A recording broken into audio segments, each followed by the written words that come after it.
तुझी आई कुठं आहे? माझी आई गावाला गेली. अरे मग गट्ट कोण भरणार? ते आता तुमच्या हातात, माझ्या आईतच आहे. जेव्हा पण येतो तुझी आई घरीच नाही भेटत. कधी येते आता तुझी आई? माये 1 महिन्याने येते.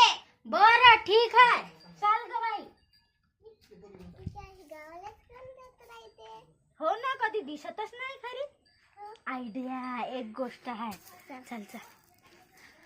साड्या घ्या, साड्या. 100 रुपये तीन. अगो बाई, 100 लागतील. ओ काका, द्या आणि साड्या.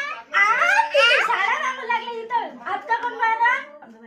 अगो बाई, अरे मग तू हप्ता काम नाही भरत तुम्ही? आता माहित पडलं तुम्ही गावाला नाही इथंच राहत होत्या, लपून राहत होत्या.